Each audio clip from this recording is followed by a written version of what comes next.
Els infants de les escoles bressol municipals i els alumnes de l'Escola de Música Municipal també van començar el nou curs del passat 5 de setembre. En el cas de les llars d'infants, la novetat enguany és la gratuïtat dels cursos de llar 2, subvencionada pel Departament d'Educació, que es fa càrrec de la quota que assumien fins ara les famílies, 1.600 euros d'escolarització per cada infant. A les escoles bressol municipals Anna Frank i el Puniol arriba a més la subvenció de l'Ajuntament, que permet la gratuïtat en horari de 9 a 1 del migdia i de 3 a 5 de la tarda. Les famílies que ho necessiten hauran d'abonar els serveis d'acollida o de menjador a banda. L'ensenyament subvenciona als nens de 2 anys l'estada a l'escola. Això què implica? Implica el que seria l'horari de 9 a 1 i de 3 a 5, perquè el nostre Ajuntament subvenciona la 6a hora, perquè el Departament només subvenciona 5 hores. El que s'intenta és que sigui una escola de qualitat per a tothom, és a dir, que un nen, una família que vulgui portar el seu fill a la llar pugui portar-lo sense cap impediment. Les famílies de lactants i d'infants de llar 1 continuaran fent-se càrrec de les quotes com fins ara, de manera esgranulada en funció de la renda. Prop de 100 infants seran atesos al curs 2022-2023 per les seves educadores a les 2 escoles bressol del poble. Tot i que es manté la matrícula viva per les noves inscripcions que puguin sorgir, les 2 estances de llar 2 del Puniol estan plenament ocupades, seguint les ràtios de 20 alumnes per classe.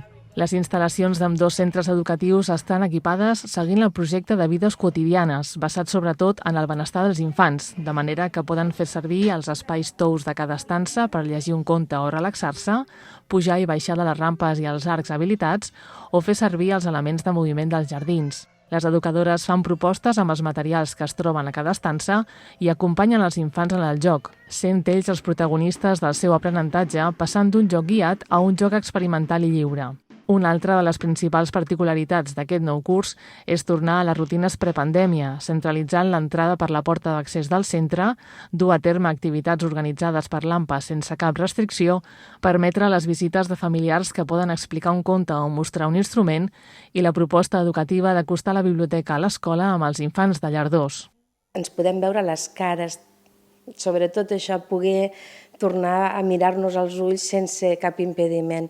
I una altra de les coses que és molt, molt important també és que les famílies poden tornar a entrar a l'escola, poden tornar a participar de les cures dels nens mentre estem nosaltres allí i ells, i això se trobava molt, molt a faltar. Tot i amb això havíem fet el que seria la vinculació a l'escola, havíem pogut entrar a les famílies l'any passat. Però ara, sense limitació, si volen quedar-se tot el dematí, es poden quedar tot el dematí. Si volen entrar pare i mare, poden entrar pare i mare. L'any passat només podia entrar un dels dos i realment va ser una mica d'orillo. La mateixa sensació mostren els mestres de l'Escola de Música Municipal. Tenen per davant un nou curs on es podran reprendre activitats presencials com trobades, audicions, colònies i concerts. Ja és diferent poder començar veient-nos les cares, veient-nos com respirem junts, que és molt important per la música i això està una mica limitat. Prop de 300 alumnes escolaritzats realitzaran enguany les classes de música i moviment d'infantil i primària, llenguatge i harmonia de secundària, conjunts vocals i instrumentals i el taller de música en família. Les dinàmiques d'aprenentatge dins l'aula es basen en els jocs musicals i els exercicis i moviments per aprendre a fer música. Una de les activitats consolidades i que esperen reprendre enguany sense cap mena de restricció és el musical, programat amb la col·laboració de les escoles de primària del poble, on els alumnes de quart participen d'aquest muntatge teatral. Amb l'Institut vam iniciar l'any passat una col·laboració de fer uns relats teatrals en els quals hi havia d'haver música, però l'any passat no va poder ser, llavors enguany aquests relats teatrals que creen ells també intentarem que puguin... Estem just gestant-ho ara i aviat suposo que podrem ja tirar-ho endavant, sí.